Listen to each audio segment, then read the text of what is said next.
경상도 어느 고을, 넓은 기와집 한 채가 가을 햇살을 받아 빛나고 있었습니다. 김진사댁이라 불리는 이 저택은 300년 내력을 자랑하는 양반가였습니다. 대문 앞에는 커다란 버드나무가 서 있었고, 사랑채 마루에는 한양에서 온 손님들이 자리를 잡고 앉아 있었습니다. 오늘은 김진사의 칠순 잔치날이었습니다. 안채에서는 여인네들이 분주히 음식을 나르고 있었고, 마당에서는 악사들이 풍악을 울리고 있었습니다. 뒷마당 장독대 옆에는 머슴 하나가 서 있었습니다. 이름은 석이, 나이는 25이었습니다. 검게 그을린 얼굴에 누더기 같은 옷을 걸치고 있었지만 그의 눈빛만큼은 깊고 침착했습니다. 석이는 말없이 저택을 바라보고 있었습니다. 사랑채의 기둥, 안채의 처마, 행랑채의 담장, 심지어 자신이 서 있는 이 장독대까지. 모든 것이 낯이 익으면서도 낯설었습니다. 그의 손은 장독대 모서리를 천천히 쓰다듬었습니다. 마치 오래전 잃어버린 무언가를 더듬는 것처럼 말입니다. 이 집의 기둥마다 저 장독대 하나하나가 모두 석이 가문의 것이었습니다. 20년 전 이 땅의 주인은 김씨가 아니었습니다. 고령 박씨 가문이 대대로 이 땅을 일구어 왔습니다. 석이의 아버지 박석규는 학문이 깊고 덕망이 높은 선비였습니다. 마을 사람들은 그를 존경했고 관아에서도 그의 의견을 중히 여겼습니다. 하지만 20년 전 어느 겨울밤에 모든 것이 무너졌습니다. 영모라는 누명을 쓰고 박씨 가문은 하루아침에 멸문지화를 당했습니다. 아버지는 차명을 당했고 어머니와 누이들은 관비로 끌려갔습니다. 겨우 5살이었던 석이는 충복 김서방의 도움으로 목숨을 건졌습니다. 그날 밤 석이는 김서방의 등에 엎혀 이 저택을 빠져나갔습니다. 뒤에서는 불길이 치솟았고 사람들의 비명 소리가 들렸습니다. 그로부터 20년 석이는 살아남았습니다. 산속 움막에서 외딴 절간에서 때로는 도적대 속에서 자랐습니다. 김서방은 석이가 10살이 될 때까지 돌봐주었습니다. 그리고 죽기 전 석이에게 말했습니다. 내 아버지는 역적이 아니었다고, 모함을 당한 것이라고. 그 모함을 꾸민 자가 바로 장좌랑 김진사라고 말입니다. 김진사는 박석규의 절친한 벗이었습니다. 함께 글을 읽고 술을 마시며 천하의 이치를 논하던 사이였습니다. 하지만 그 벗이 박석규의 땅과 재산을 탐냈고 결국 영모를 꾸며 박씨 가문을 멸문시켰습니다. 관아의 관리들도 김진사의 뇌물을 받고 거짓 증언을 했습니다. 석이는 단 하루도 잊은 적이 없었습니다. 아버지의 마지막 모습을, 어머니의 통곡 소리를, 그리고 이 모든 비극을 만든 자의 이름을 말입니다. 석이는 복수를 위해 살았습니다. 그를 익히고 무예를 연마하고 세상의 이치를 배웠습니다. 그리고 3년 전 드디어 이 집에 머슴으로 들어왔습니다. 김진사를 죽이고 빼앗긴 것을 되찾기 위해서였습니다. 안채에서 누군가 석이를 불렀습니다. 소운 아씨였습니다. 김진사의 외손녀이자 이 집의 외동딸이었습니다. 올해 20살인 소운 아씨는 맑은 눈동자에 고운 얼굴을 가진 처자였습니다. 석이가 안채 쪽으로 걸어가자 소운 아씨가 작은 보자기를 내밀었습니다. 보자기를 열어보니 떡 몇 조각이 들어 있었습니다. 소운 아씨는 석이를 볼 때마다 이렇게 작은 정을 베풀었습니다. 다른 주인들은 머슴을 함부로 대했지만 소운 아씨만큼은 달랐습니다. 언제나 공손한 말투로 따뜻한 눈빛으로 대했습니다. 석이는 고개를 숙이고 떡을 받았습니다. 그의 가슴 속에서 두 가지 목소리가 부딪혔습니다. 한 목소리는 말했습니다.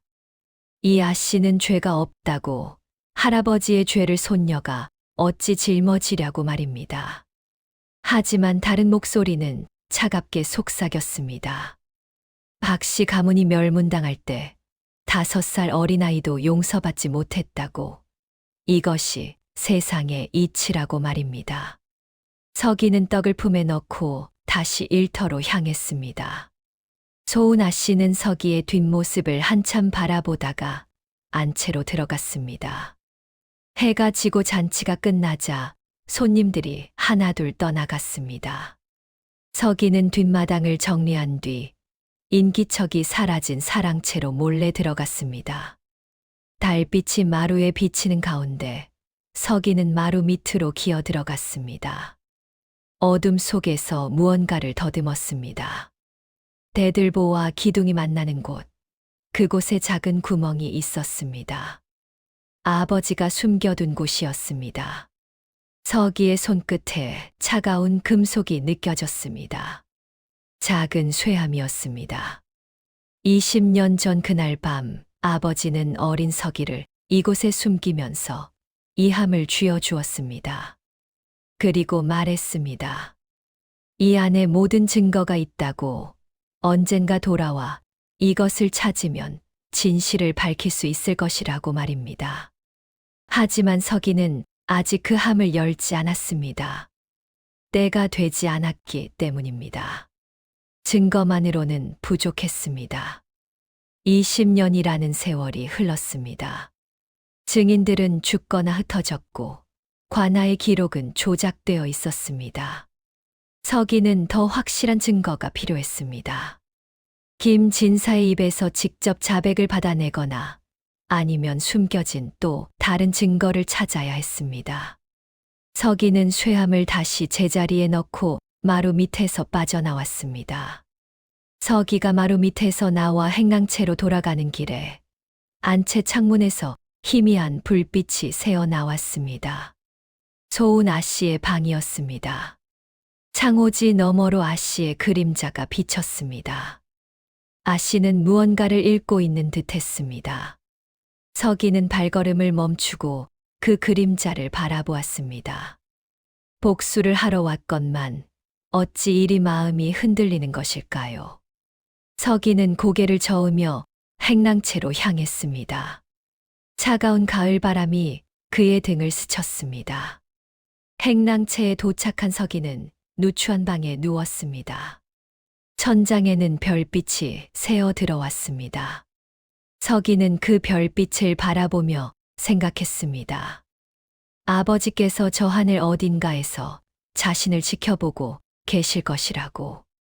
그리고 반드시 복수를 완수할 것이라고 다짐했습니다.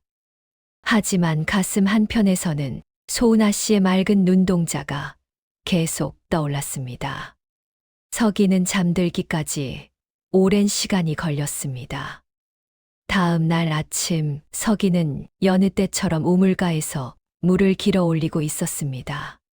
가을 햇살이 물동이에 반짝이는 것을 보며 서기는 다시 한번 이 저택을 둘러보았습니다. 담장 너머로 보이는 뒷동산, 장독대 옆의 감나무, 우물가의 돌락. 모든 것이 어린 시절 기억 그대로였습니다. 어린 서기는 이 우물가에서 어머니를 따라 물장난을 치곤 했습니다. 감나무에서 감을 따먹고 뒷동산에서 아버지와 산책을 했습니다. 하지만 그 모든 행복은 한순간에 사라졌습니다. 뒤에서 경쾌한 발소리가 들렸습니다. 소은 아씨였습니다.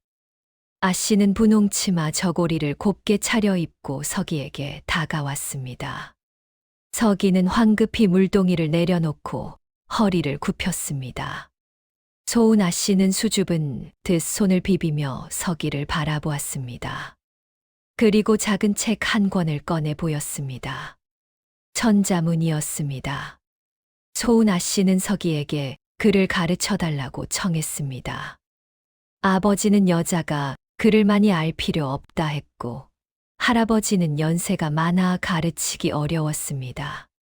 그런데 지난번 서기가 사랑채를 청소하다가 책을 읽는 모습을 보았다는 것입니다. 서기는 난처했습니다. 자신의 학식을 드러내는 것은 위험했습니다. 하지만 소은아 씨의 간절한 눈빛을 외면할 수가 없었습니다. 서기는 잠시 망설이다가 고개를 끄덕였습니다. 그렇게 해서 서기와 소은아 씨의 비밀스러운 글 공부가 시작되었습니다. 매일 오전 사람들이 바쁜 시간에 뒷동산 정자에서 만났습니다. 서기는 천자문을 가르쳤고 소은아 씨는 열심히 따라 썼습니다. 며칠이 지나자 소은아 씨는 서기의 학식이 단순히 글자 몇 자를 아는 수준이 아님을 깨달았습니다. 서기는 천자문은 물론이고 논어와 맹자까지 막힘없이 설명했습니다. 시와 서예에도 조예가 깊었습니다. 소은아 씨는 감탄했습니다. 도대체 이 머슴은 어떻게 이런 깊은 학문을 익혔을까요? 서기는 먼 옛날의 일이라 잘 기억나지 않는다고만 대답했습니다.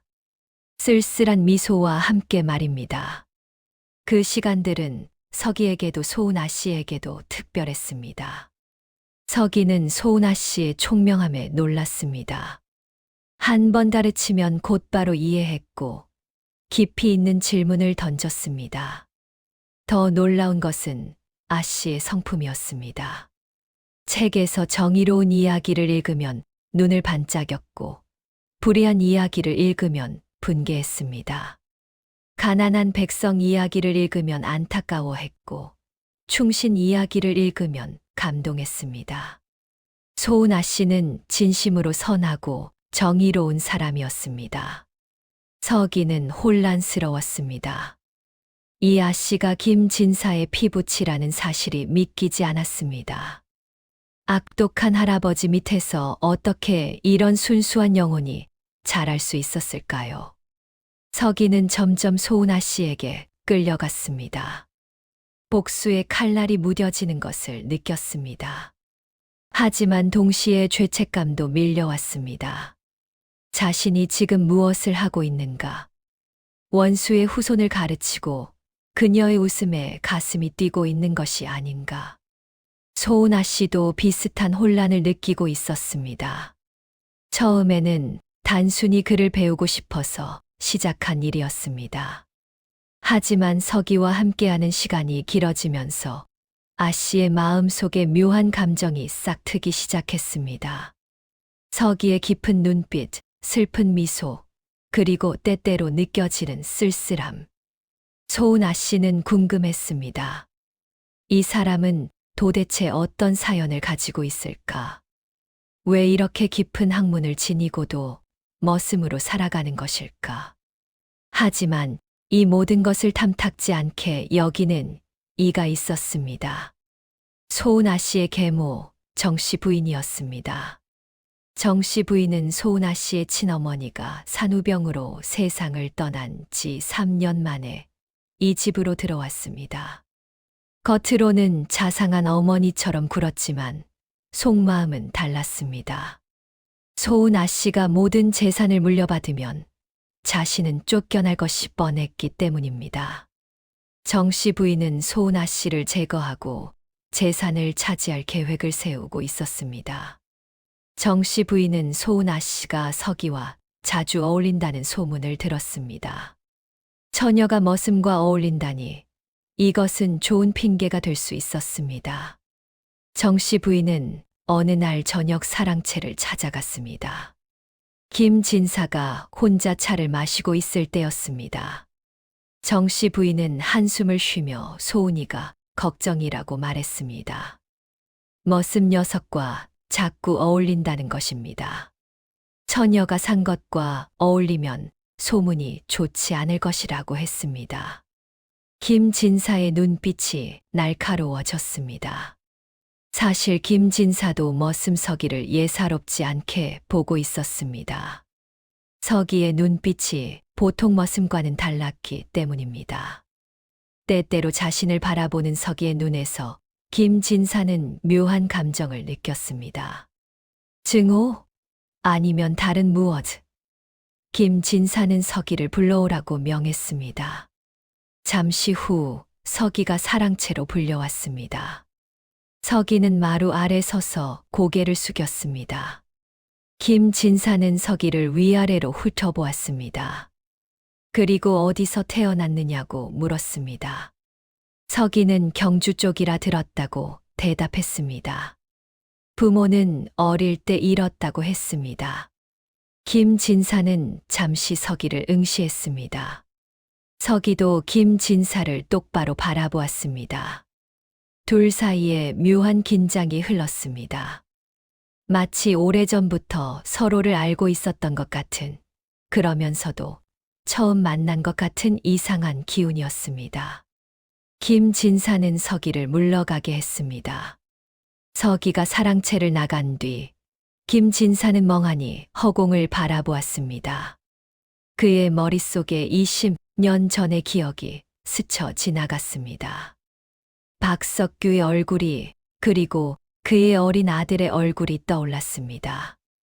5살짜리 어린아이였습니다. 그날 밤 혼란 속에서 그 아이는 사라졌고 관아에서는 시신을 찾았다고 보고했습니다.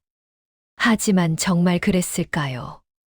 김진사의 가슴 속에는 작은 불안이 싹 트기 시작했습니다. 그날 밤 서기는 행랑채에 누워 잠을 이루지 못했습니다. 소은아 씨의 얼굴이 자꾸만 떠올랐습니다. 맑게 웃는 얼굴, 글씨를 쓸 때 혀를 살짝 내미는 모습, 어려운 구절을 이해했을 때 환하게 빛나는 눈동자. 서기는 자신도 모르게 중얼거렸습니다. 복수를 하러 왔건만 어찌 이리 마음이 흔들리는가. 천장 너머 별들이 차갑게 빛났습니다. 서기의 가슴 속에서는 복수와 사랑, 증오와 연민이 끊임없이 싸우고 있었습니다.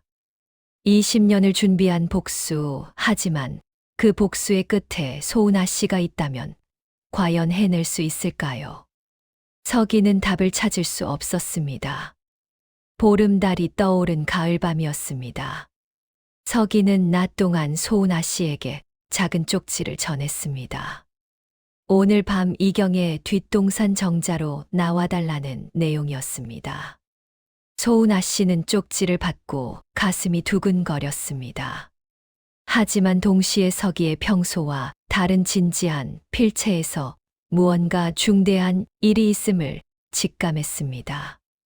밤이 깊어지자 소은아 씨는 조용히 안채를 빠져나왔습니다.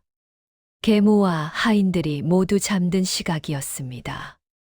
달빛이 환하게 비추는 뒷동산 길을 올라가니 정자에 서기가 서 있었습니다. 서기는 평소처럼 허름한 옷차림이었지만 달빛 아래 그의 모습은 왠지 범상치 않아 보였습니다. 마치 신분을 숨긴 누군가처럼 말입니다. 소은아 씨가 정자에 올라서자 서기는 한참 동안 말없이 아씨를 바라보았습니다. 소은아 씨는 서기의 눈빛에서 깊은 슬픔과 결연함을 느꼈습니다. 무슨 일이 있는 것일까요? 서기는 천천히 입을 열었습니다. 오늘 밤 진실을 말하겠다고, 들은 후에는 자신을 증오할지도 모른다고. 아니, 당연히 증오해야 마땅하다고 말했습니다. 소은아 씨의 얼굴에 불안한 빛이 스쳤습니다.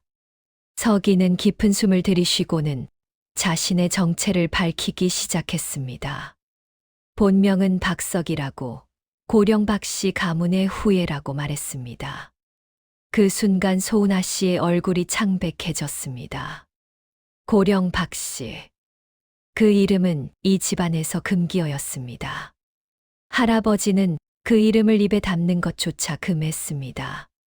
소은아 씨도 단편적으로만 알고 있었습니다. 20년 전 영모를 꾸민 반역자 가문이라고 말입니다. 서기는 계속 이야기를 이어갔습니다. 20년 전 자신의 아버지 박석규가 이 땅의 주인이었다고. 이 저택도 이 마을도 모두 박씨 가문의 것이었다고 말했습니다. 하지만 어느 겨울밤 관군이 들이닥쳤습니다. 영모라는 누명을 쓰고 박씨 가문은 하루아침에 멸문당했습니다. 서기는 겨우 5살이었습니다. 충복의 도움으로 목숨을 건졌지만 아버지는 참형당했고 어머니와 누이들은 관비로 끌려갔습니다. 서기는 산속에서 절간에서 길거리에서 자랐습니다. 서기의 목소리에는 20년간 쌓인 고통이 배어 있었습니다. 그리고 알게 되었다고 이 모든 비극을 만든 자가 누구인지 말입니다. 장좌랑 김진사. 소은 아씨의 외조부가 서기의 아버지를 모함하여 영모로 몰았고 박씨 가문의 모든 재산을 가로챘다는 것입니다. 서기의 눈빛이 차갑게 빛났습니다. 소은 아씨는 그 자리에 주저앉고 말았습니다. 눈물이 볼을 타고 흘러내렸습니다. 그럼 자신은 무엇인가? 원수의 피부치가 아닌가? 서기가 소은 아씨 앞에 무릎을 꿇었습니다. 그렇다고 소은 아씨는 자신의 원수의 후손이라고 말했습니다. 자신은 3년 전 복수를 위해 이 집에 들어왔다고, 김진사를 죽이고 빼앗긴 것을 되찾기 위해서였다고 말했습니다. 소은 아씨가 떨리는 목소리로 물었습니다. 그럼 자신에게 접근한 것도, 그를 가르쳐 준 것도 모두 복수의 일부였냐고 말입니다. 서기의 목소리가 높아졌습니다. 아닙니다. 아씨, 처음에는 그랬습니다. 하지만 아씨를 알아가면서 제 마음이 변했습니다. 서기는 소은 아씨의 손을 잡았습니다. 아씨는 이 집안의 그 누구와도 달랐다고, 순수하고 선하고 정의로웠다고 말했습니다. 자신은 깨달았다고, 아씨에게는 아무 죄가 없다고 말했습니다. 하지만 이것이 세상의 이치라고, 박씨 가문이 멸문당할 때 5살 어린아이도 용서받지 못했다고, 죄 없는 어머니와 누이들도 관비가 되었다고 말했습니다. 소은 아씨가 서기의 말을 끊었습니다. 저는 몰랐어요. 할아버지께서 그런 짓을 하셨다는 것을. 눈물로 범벅이 된 얼굴로 소은 아씨는 말을 이었습니다. 만약 알았더라면 어떻게든 막았을 것이라고. 하지만 자신은 그때 태어나지도 않았다고 말했습니다. 서기는 슬프게 웃으며 고개를 저었습니다. 알아도 아무것도 할 수 없었을 것이라고. 그때 소은 아씨의 아버지조차 그 일에 관여하지 않았다고 말했습니다. 두 사람은 한참을 말없이 앉아 있었습니다. 가을밤 벌레 소리만이 정자를 채웠습니다. 오랜 침묵 끝에 소은 아씨가 조용히 물었습니다. 그럼 자신을 어떻게 할 작정이냐고 말입니다. 서기는 고개를 들어 달을 바라보았습니다. 자신도 모르겠다고, 복수를 해야 한다는 것은 알지만 이제 더 이상 아씨를 다치게 할 수가 없다고 말했습니다. 차라리 이 집을 떠나는 것이 나을지도 모른다고 했습니다. 소은 아씨가 외쳤습니다. 안 돼요. 떠나지 마세요. 제가 도와드릴게요. 소은 아씨는 서기의 손을 꽉 잡았습니다. 할아버지께서 정말로 잘못하신 일이라면 그것을 바로잡을 수 있도록 돕겠다고 말했습니다. 서기는 놀란 눈으로 소은 아씨를 바라보았습니다. 소은 아씨는 자신은 먼저 사람이라고, 잘못된 것은 바로잡아야 한다고 믿는다고 말했습니다. 설령 그것이 자신의 가족이 저지른 일이라 해도 말입니다. 서기의 가슴이 뜨거워졌습니다. 이 맑은 영혼을, 이 순수한 마음을 어찌 해할 수 있겠습니까? 서기는 천천히 입을 열었습니다. 아씨, 소인은 한 가지만 약속드리겠습니다. 아씨만큼은 목숨을 걸고 지키겠습니다. 달빛 아래서 두 사람의 눈빛이 마주쳤습니다. 그 순간 복수와 증오를 넘어서는 무언가가 두 사람 사이에 싹트기 시작했습니다. 그것은 신분을 초월하고 원한을 넘어서는 순수한 감정이었습니다. 하지만 두 사람은 아직 몰랐습니다. 이들의 앞에 어떤 시련이 기다리고 있는지를. 어둠 속에서 누군가가 이 모든 대화를 지켜보고 있다는 것을 말입니다. 다음 날부터 서기와 소은아 씨의 관계는 미묘하게 변했습니다. 겉으로는 여전히 주인과 머슴이었지만 두 사람 사이에는 비밀스러운 유대가 생겼습니다. 소은아 씨는 은밀히 집안의 오래된 문서들을 뒤지기 시작했습니다. 창고에 쌓인 낡은 장부들, 서고에 보관된 오래된 서신들을 살폈습니다. 혹시 20년 전의 진실을 밝힐 단서가 있을까 해서였습니다. 서기는 김진사와 정씨 부인의 동향을 살폈습니다. 두 사람이 무슨 계획을 꾸미는지 알아내야 했습니다. 그러던 어느 날 밤, 서기는 우연히 중요한 대화를 엿듣게 되었습니다. 사랑채 뒤편에서 나무를 다듬고 있을 때였습니다. 갑자기 사랑채 안에서 목소리가 들렸습니다. 김진사와 정씨 부인이 밀담을 나누고 있었습니다. 서기는 조용히 창문 아래로 다가가 귀를 기울였습니다. 정씨 부인의 날카로운 목소리가 들렸습니다. 더 이상 미룰 수 없다고 소은이가 21살이 되기 전에 혼처를 정해야 한다고 말했습니다. 아니면 다른 방법을 써야 한다고 했습니다. 김진사가 낮은 목소리로 대답했습니다. 알고 있다고 하지만 그 아이는 영특해서 함부로 움직이면 눈치를 챌 것이라고 말했습니다. 정씨 부인은 한 가지 방법을 생각했다고 했습니다. 고을원님의 아들이 소은이를 탐하고 있다는 것입니다. 그자에게 소은이를 시집 보내자고 했습니다. 원님 아들은 성품이 포악하기로 유명하니 얼마 못 가 소은이가 괴로워할 것이라고 말했습니다. 그때 자신이 나서서 이혼을 시키고 소은이를 절로 보내버리겠다고 했습니다. 절에 들어간 딸은 재산 상속권이 없으니 모든 것이 자신들의 것이 된다는 계획이었습니다. 서기의 주먹이 불끈 쥐어졌습니다. 김진사가 잠시 침묵하더니 말했습니다. 그것도 좋지만 더 확실한 방법이 있다고 했습니다. 소은이가 이 세상을 떠나는 것이라고 말했습니다. 정씨 부인이 놀란 듯 대답했습니다.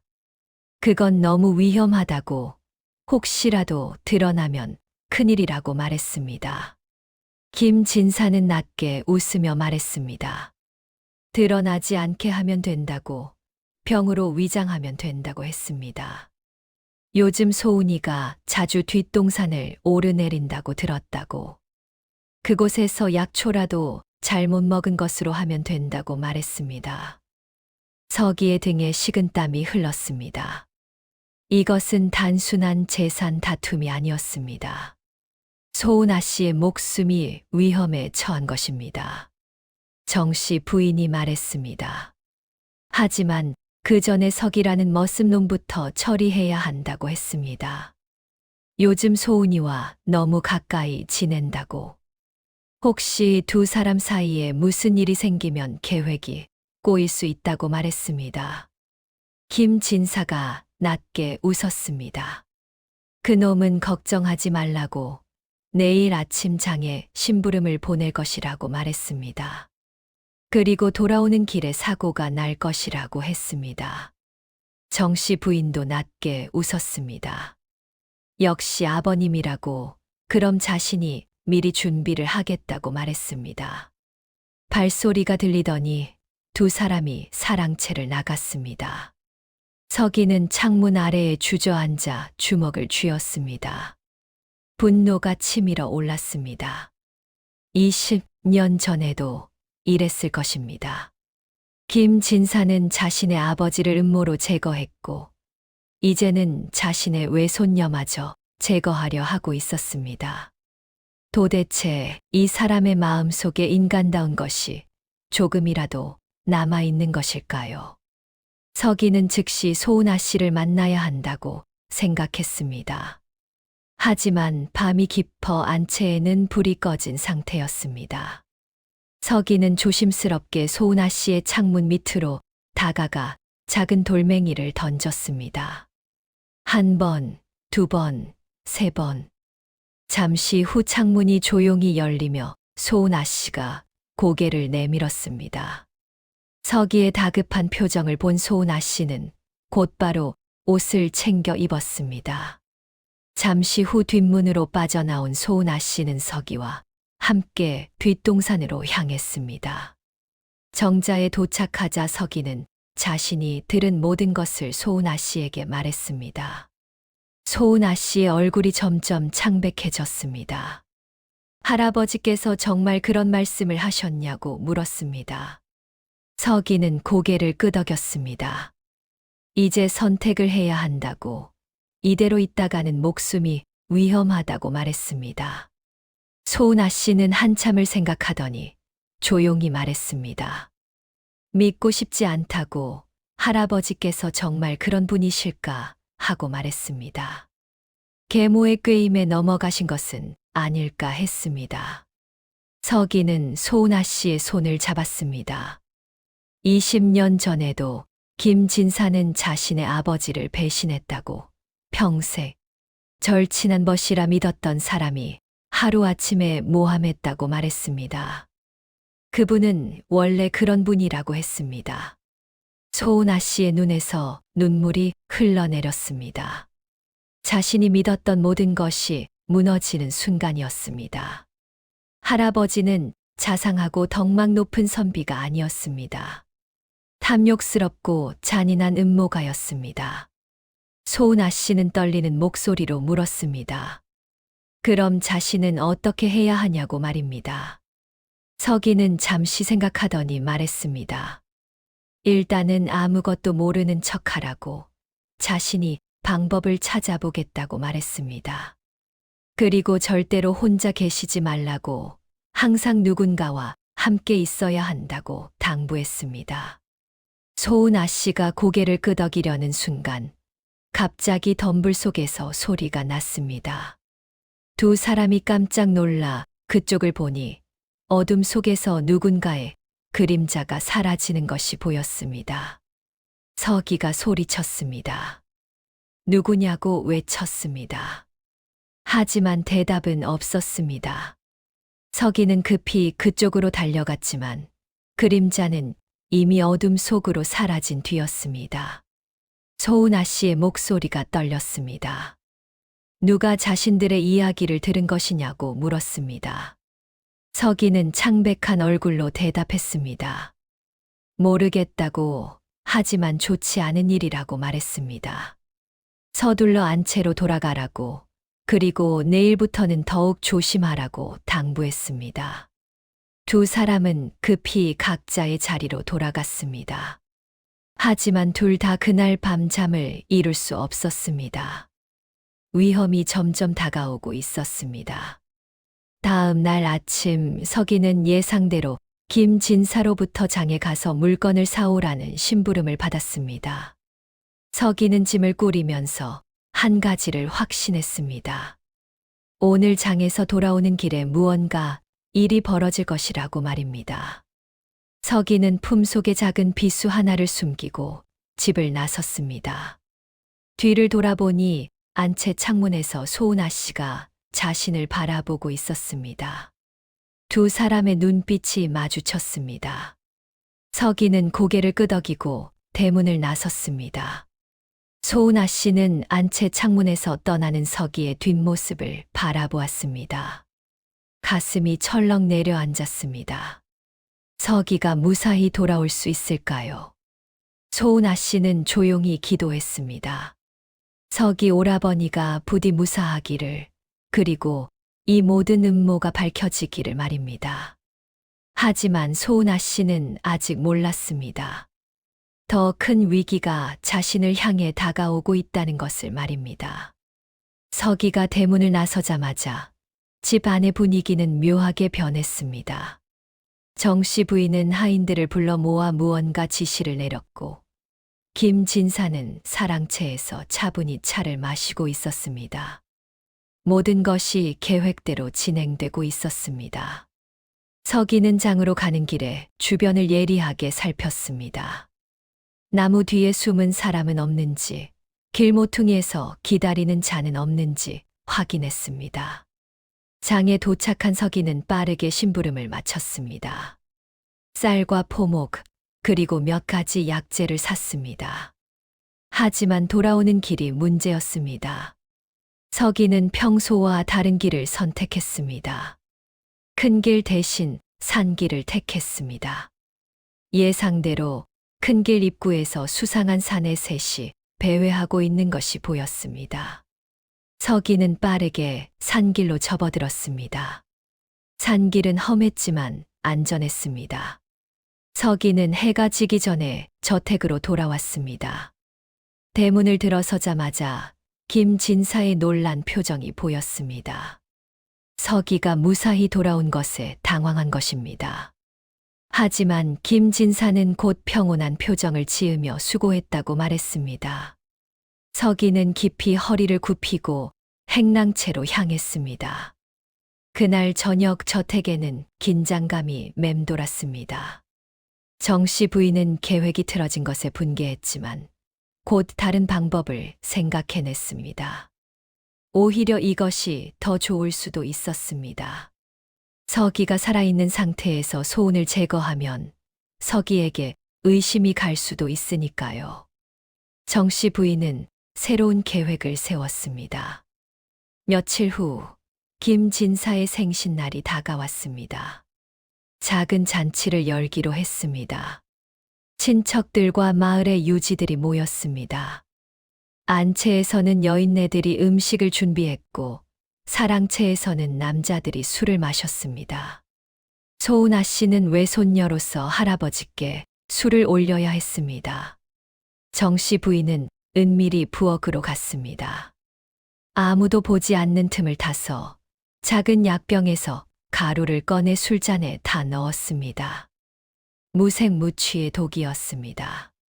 천천히 효과가 나타나는 독으로 마치 병으로 죽는 것처럼 보이게 만드는 약이었습니다. 정씨 부인은 그 술잔을 따로 표시해 두었습니다.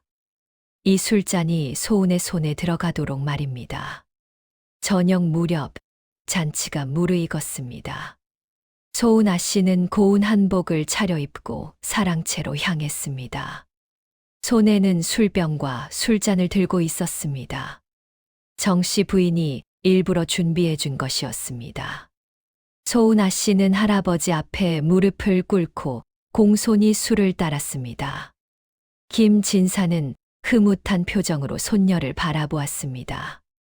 하지만 그의 눈 깊은 곳에는 냉정함이 자리하고 있었습니다. 소은아 씨가 술을 따른 뒤 자신도 한 잔을 마셔야 했습니다. 이것이 예법이었습니다. 손녀가 조부에게 술을 올린 후 함께 한 잔을 마시는 것 말입니다. 소은아 씨는 준비된 술잔을 들었습니다. 바로 그 표시된 술잔이었습니다. 소은아 씨가 술잔을 입으로 가져가려는 순간이었습니다. 뒤에서 급한 발소리가 들렸습니다. 서기였습니다. 서기는 방금 부엌에서 이상한 광경을 목격했습니다. 정씨 부인이 무언가를 술잔에 타는 것을 본 것입니다. 서기는 즉시 사랑채로 달려왔습니다. 소은아 씨가 술을 마시려는 모습을 본 순간 서기는 몸을 날렸습니다. 아씨, 안 됩니다. 서기의 외침과 함께 그는 소은아 씨의 손에서 술잔을 낚아챘습니다. 그리고 그 술을 단숨에 들이켰습니다. 사랑채가 순식간에 조용해졌습니다. 모든 사람들이 놀란 눈으로 서기를 바라보았습니다. 머슴이 감히 주인의 술자리에 뛰어들다니 이것은 큰 불경죄였습니다. 김진사가 노한 목소리로 외쳤습니다. 이놈이 어찌 감히 주인의 술자리를 방해하느냐고 당장 끌어내라고 소리쳤습니다. 하인들이 서기를 붙잡으려 했습니다. 하지만 서기는 소은아 씨를 똑바로 바라보며 말했습니다. 아씨, 부디 무사하시옵소서. 그 순간 서기의 입에서 피가 흘러나왔습니다. 서기는 가슴을 움켜쥐며 바닥에 쓰러졌습니다. 소은아 씨가 비명을 지르며 서기에게 달려갔습니다. 서기의 얼굴은 창백해지고 입술은 파랗게 변했습니다. 명백한 독의 증상이었습니다. 사랑채가 순식간에 아수라장이 되었습니다. 손님들은 놀라 웅성거렸고 김진사는 당황한 표정을 감추지 못했습니다. 정씨 부인은 얼굴이 새하얗게 질렸습니다. 계획이 완전히 틀어진 것입니다. 소은아 씨는 서기를 안고 울부짖었습니다. 의원을 불러야 한다고, 서기 오라버니를 살려야 한다고 외쳤습니다. 마을의 의원이 급히 불려왔습니다. 의원은 서기를 진찰한 뒤 고개를 저었습니다. 맹독을 마셨다고, 이미 온몸에 퍼졌다고 말했습니다. 할 수 있는 것은 해독제를 먹여 독의 진행을 늦추는 것뿐이라고 했습니다. 하지만 깨어날 가능성은 희박하다고 했습니다. 소은아 씨는 절규했습니다. 서기는 자신을 지키기 위해 그 술을 마신 것입니다. 자신 대신 죽어가고 있는 것입니다. 소은아 씨는 서기를 안채로 옮겼습니다. 자신의 방 옆 작은 방에 누였습니다. 그리고 밤낮으로 서기를 간호했습니다. 해독제를 먹이고 찬물로 몸을 닦아주고 손을 잡고 기도했습니다. 김진사와 정씨 부인은 난처한 상황에 처했습니다. 잔치에서 독살 사건이 벌어진 것입니다. 다행히 죽은 것은 머슴이었고 손님들은 아마도 음식이 잘못되었다고 생각했습니다. 하지만 소은이 서기를 지극정성으로 간호하는 모습이 문제였습니다. 두 사람 사이에 무언가 있다는 것이 명백했습니다. 이틀이 지나도 서기는 깨어나지 않았습니다. 얼굴은 더욱 창백해지고 숨소리는 점점 약해졌습니다. 소은아 씨는 밥도 제대로 먹지 않고 서기 곁을 지켰습니다. 눈물로 범벅이 된 얼굴로 서기의 손을 잡고 있었습니다. 서기는 꿈속에서 헤매고 있었습니다. 어린 시절의 기억들, 아버지의 얼굴, 어머니의 목소리가 스쳐 지나갔습니다. 그리고 소은아 씨의 미소가 보였습니다. 사흘째 되는 밤, 소은아 씨는 서기의 곁에서 조용히 울고 있었습니다. 서기가 깨어나지 못할 것 같았습니다. 숨소리가 너무 약했습니다. 소은아 씨는 서기의 손을 꽉 잡고 속삭였습니다. 깨어나 달라고, 자신을 두고 가지 말라고 말했습니다. 자신은 이제 서기 오라버니 없이는 살 수 없다고, 그러니 제발 깨어나 달라고 간청했습니다. 그때 서기의 손가락이 미세하게 움직였습니다. 소은아 씨는 숨을 죽이고 서기를 바라보았습니다. 서기의 눈꺼풀이 떨렸습니다. 그리고 천천히, 아주 천천히 눈을 떴습니다. 서기의 흐린 눈동자에 소은아 씨의 얼굴이 비쳤습니다. 서기는 힘겹게 입을 열었습니다. 아씨, 무사하십니까? 소은아 씨는 울음을 터뜨렸습니다. 기쁨의 눈물이었습니다. 서기가 깨어난 것입니다. 죽음의 문턱에서 돌아온 것입니다. 소은아 씨는 서기의 손을 얼굴에 대고 울었습니다. 의원이 급히 불려와 서기를 진찰했습니다. 의원은 놀라움을 감추지 못했습니다. 기적이라고, 그 독을 이겨낸 것이 기적이라고 말했습니다. 서기는 회복하기 시작했습니다. 느리지만 확실하게 좋아졌습니다. 소은아 씨는 여전히 서기를 지극정성으로 돌보았습니다. 죽을 끓여 먹이고, 약을 다려 먹이고, 이야기를 들려주며 힘을 북돋아 주었습니다. 서기는 소은아 씨를 바라보며 생각했습니다. 자신이 지켜야 할 사람은 바로 이 사람이라고, 복수보다 중요한 것이 있다는 것을 깨달았습니다. 일주일이 지나자 서기는 일어나 걸을 수 있게 되었습니다. 아직 온전히 회복하지는 못했지만 생명에는 지장이 없었습니다. 하지만 이 사건으로 한 가지가 명확해졌습니다. 누군가 소은아 씨를 죽이려 했다는 것, 그리고 그 배후에 김진사와 정씨 부인이 있다는 것이었습니다. 이제 더 이상 참을 수 없었습니다. 서기는 결심했습니다. 진실을 밝힐 때가 왔다고 말입니다. 서기가 회복하는 동안 소은아 씨는 중요한 결심을 했습니다. 더 이상 가만히 있을 수 없었습니다. 서기가 자신을 지키기 위해 목숨을 걸었다면 이제 자신이 진실을 밝혀야 했습니다. 소은아 씨는 밤마다 저택의 곳곳을 뒤지기 시작했습니다.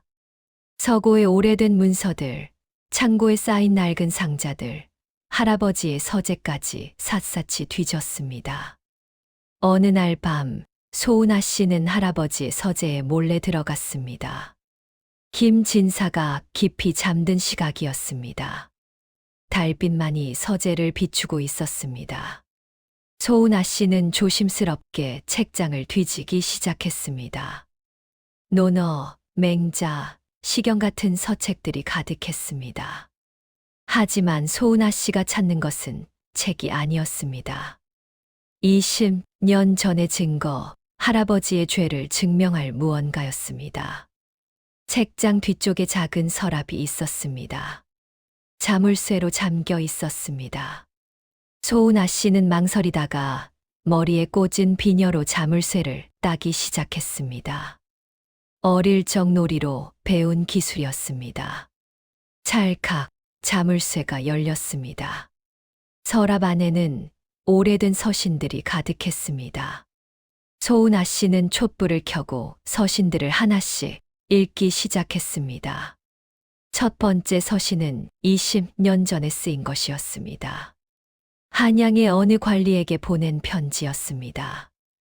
내용은 충격적이었습니다. 박석규를 영모로 고발할 테니 협조해달라는 내용이었습니다. 그 대가로 많은 돈을 주겠다고 약속했습니다. 두 번째 서신은 더 노골적이었습니다.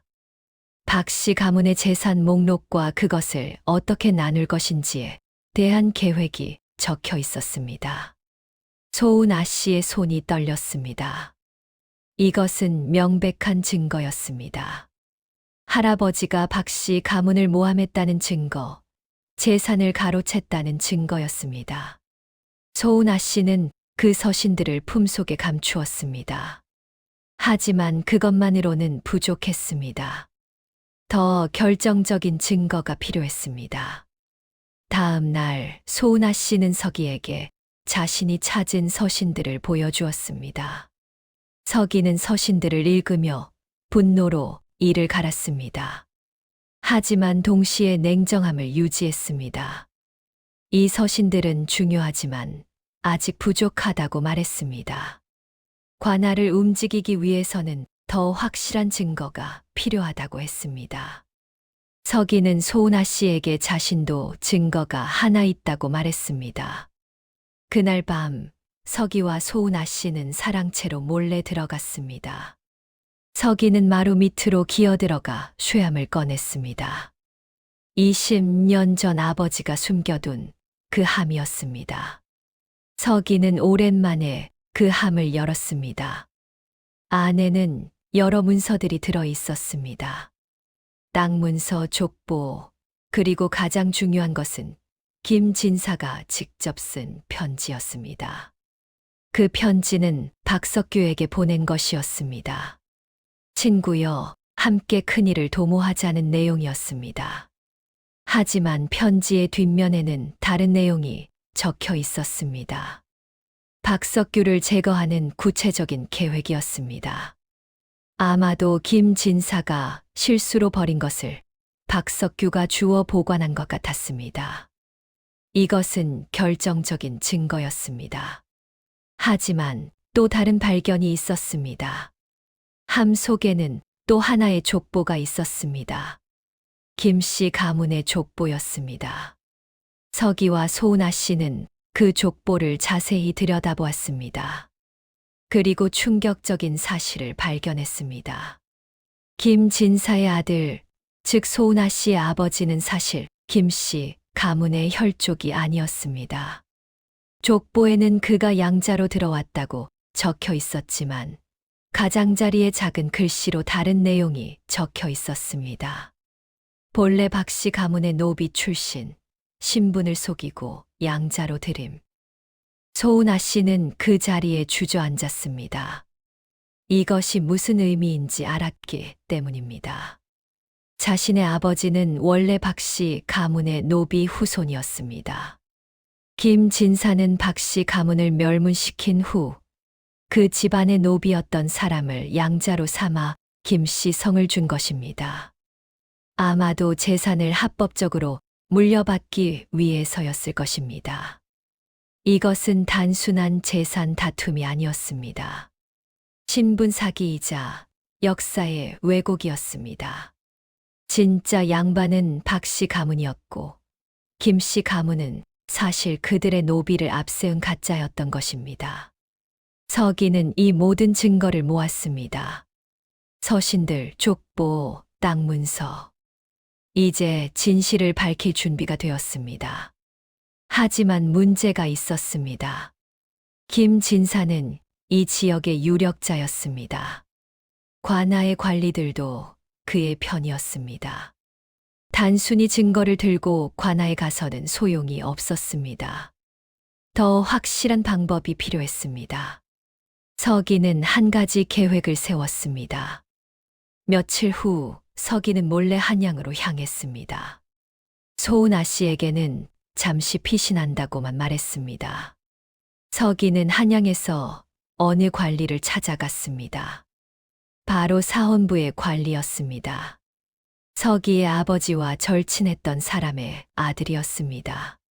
서기는 그에게 모든 증거를 보여주고 도움을 청했습니다. 사헌부 관리는 증거들을 보고 분노했습니다. 이것은 명백한 영모 조작 사건이었습니다.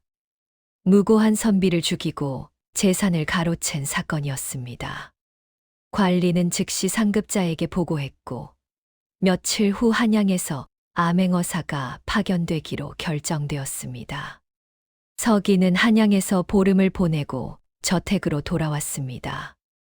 소은아 씨는 서기를 보자 안도의 한숨을 쉬었습니다. 서기는 소은아 씨에게 조용히 말했습니다. 곧 모든 것이 밝혀질 것이라고, 조금만 더 참으라고 했습니다. 소은아 씨는 고개를 끄덕였습니다. 두 사람은 그날 밤 뒷동산 정자에서 달을 바라보며 앉아 있었습니다. 서기는 소은아 씨의 손을 잡았습니다. 그리고 조용히 말했습니다. 모든 것이 끝나면 자신이 아 씨를 정식으로 아내로 맞이하고 싶다고 말했습니다. 신분의 차이는 이제 의미가 없었습니다. 진짜 양반은 박씨 가문이었고 서기는 그 정통 후계자였습니다. 소은아 씨는 눈물을 흘리며 고개를 끄덕였습니다. 며칠 후 저택에 낯선 나그네가 찾아왔습니다. 초라한 옷차림에 낡은 갓을 쓴 사람이었습니다.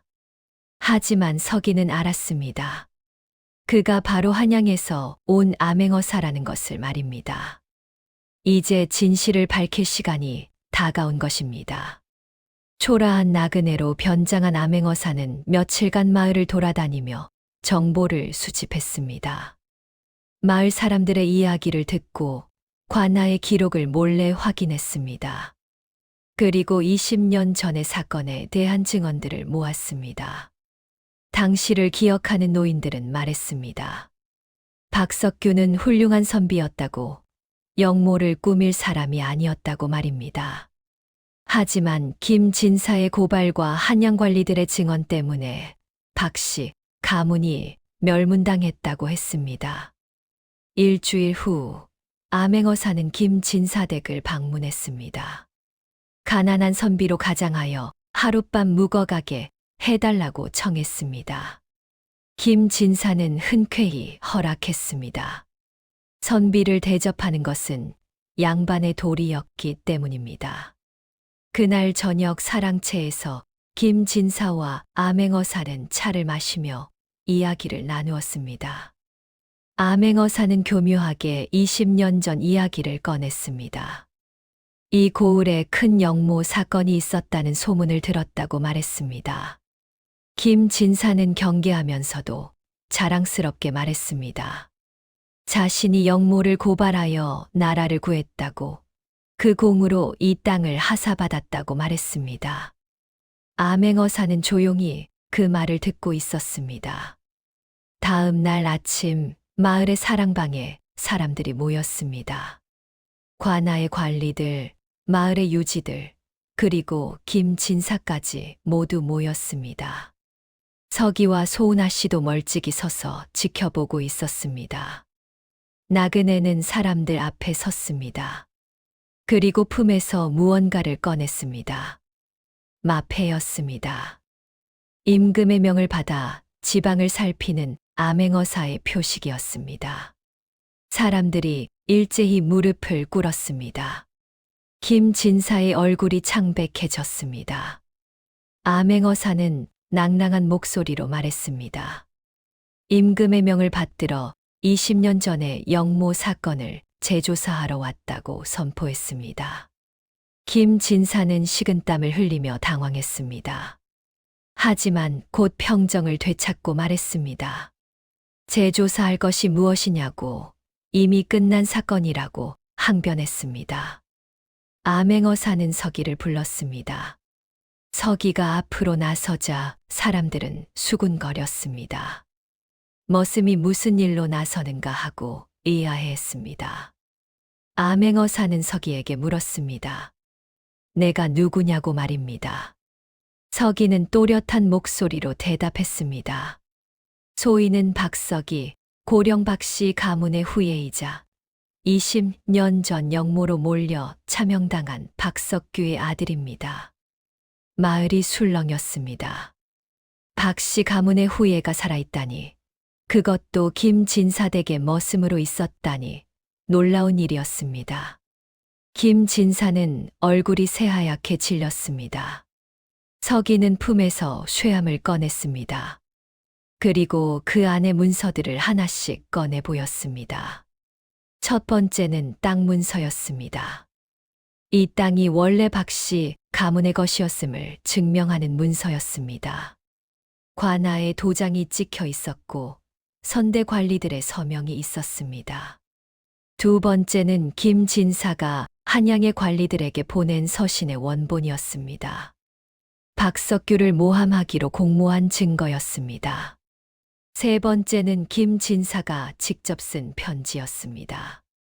박석규를 제거하는 구체적인 계획이 적혀 있었습니다.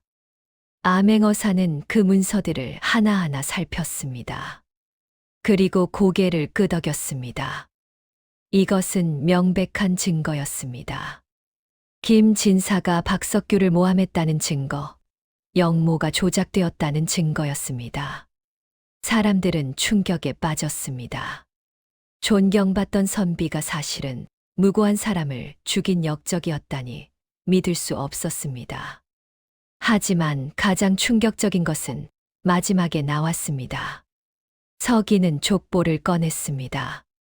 김씨 가문의 족보였습니다. 그리고 가장자리에 작은 글씨로 적힌 내용을 읽었습니다. 김 진사의 아들은 사실 박씨 가문의 노비 후손이었다는 것. 김 진사가 신분을 속이고 양자로 삼았다는 것이었습니다. 이것은 단순한 살인 사건이 아니었습니다. 신분 사기였고 가문의 역사를 통째로 조작한 사건이었습니다. 진짜 양반은 박씨 가문이었고 김씨 가문은 그들의 노비를 앞세운 가짜였던 것입니다. 소은아 씨는 그 자리에 주저앉았습니다. 자신의 아버지가 사실은 노비의 후손이었다니, 자신이 믿었던 모든 것이 거짓이었다니 충격이었습니다. 김진사는 더 이상 변명할 수 없었습니다. 증거가 너무나 명백했습니다. 암행어 사는 관아의 군졸들을 불렀습니다. 그리고 명령했습니다. 김진사를 역적으로 체포하라고, 그리고 정씨 부인도 함께 잡으라고 명령했습니다. 독살 미수 사건에 관여한 죄로 말입니다. 군졸들이 김진사와 정씨 부인을 붙잡았습니다. 김진사는 저항하려 했지만 소용없었습니다. 정씨 부인은 비명을 지르며 울부짖었습니다. 하지만 아무도 그들을 동정하지 않았습니다. 그들은 무고한 가문을 멸문시키고 재산을 가로채고 심지어 자신의 손녀까지 죽이려 한 악인들이었습니다. 암행어 사는 서기에게 다가가 말했습니다.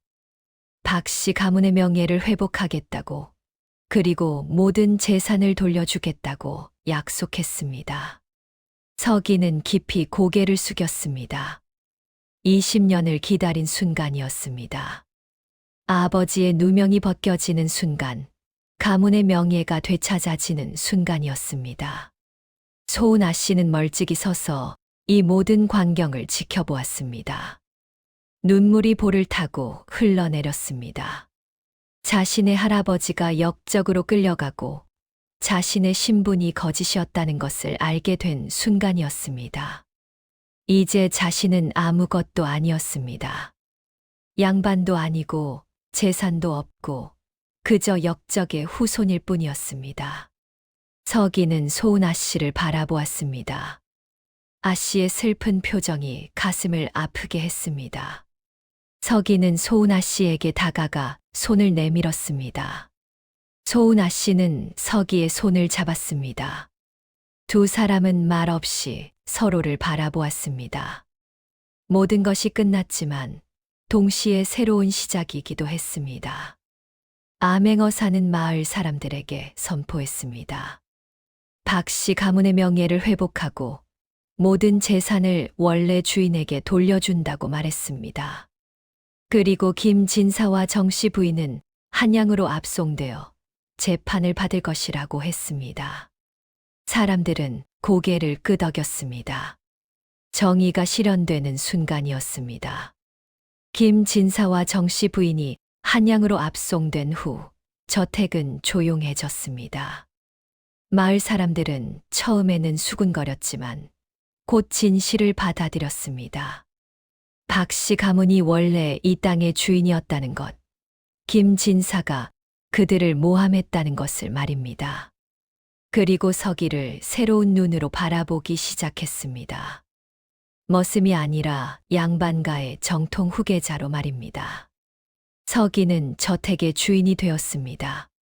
하지만 기쁨보다는 복잡한 감정이 앞섰습니다.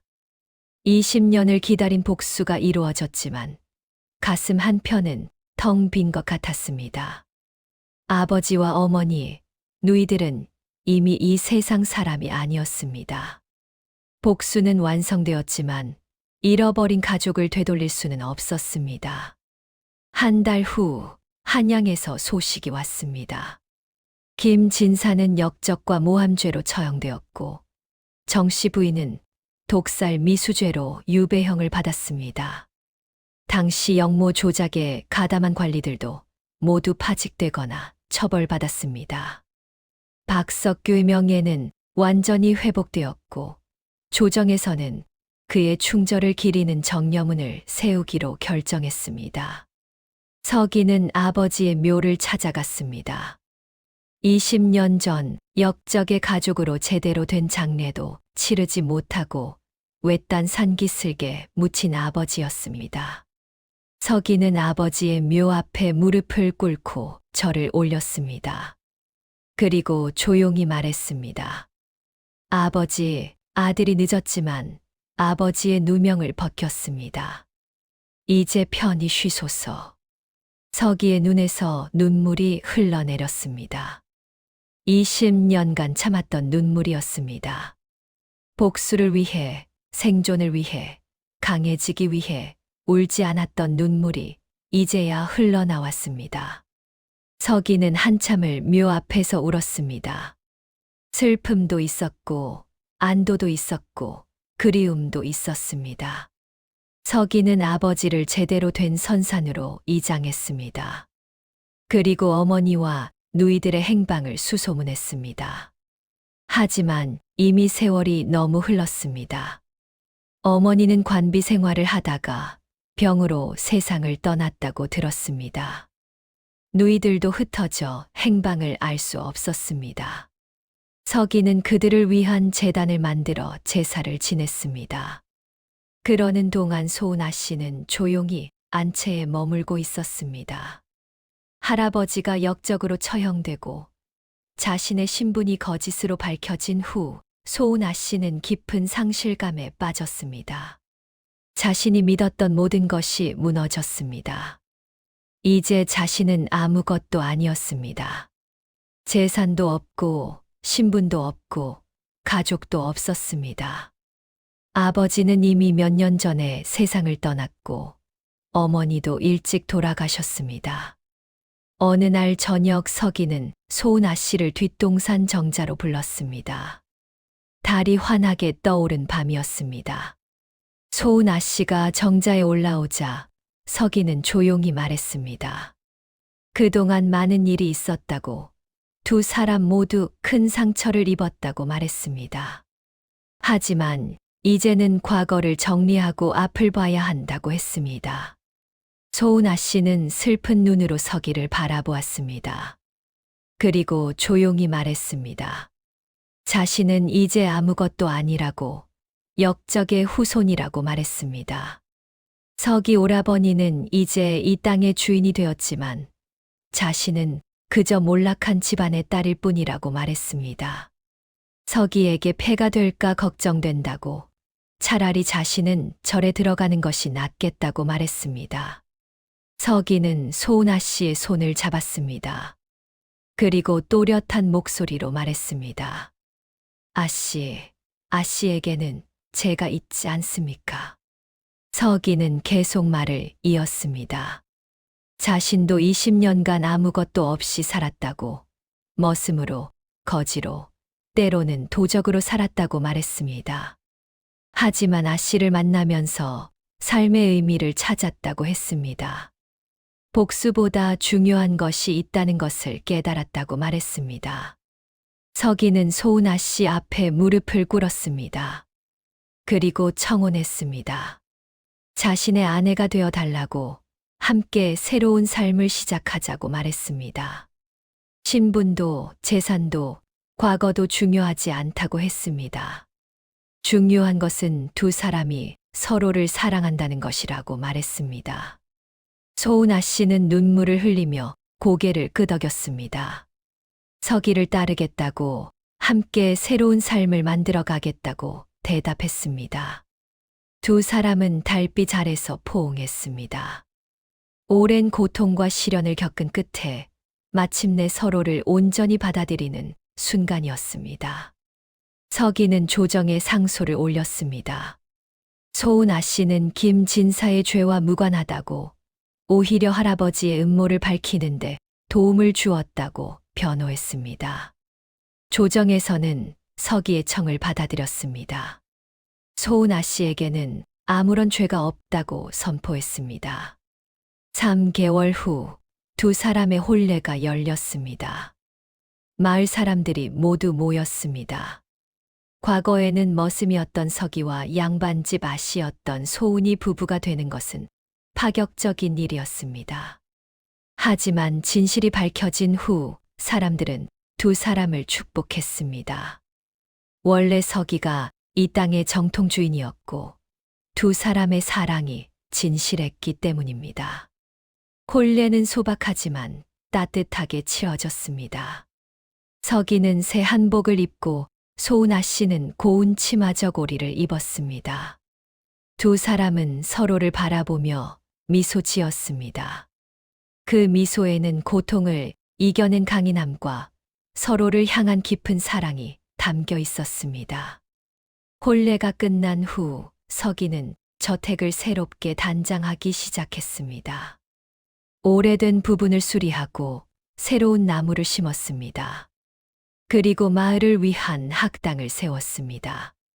가난한 아이들도 글을 배울 수 있도록 하기 위해서였습니다. 서기는 직접 아이들을 가르쳤습니다. 아버지에게서 배운 학문을 이제는 다음 세대에게 전하는 것이었습니다. 소은아 씨는 현명한 안주인이 되었습니다.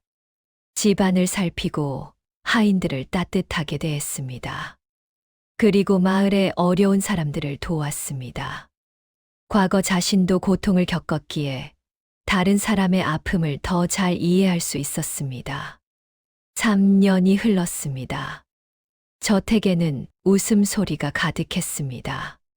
서기와 소은 사이에는 아들 하나가 태어났습니다. 서기는 아들의 이름을 정의를 뜻하는 정의정이라 지었습니다.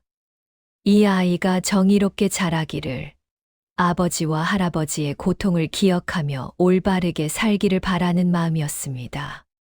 어느 가을날 서기는 아들을 안고 뒷동산에 올랐습니다. 정자에서 저택을 내려다보았습니다.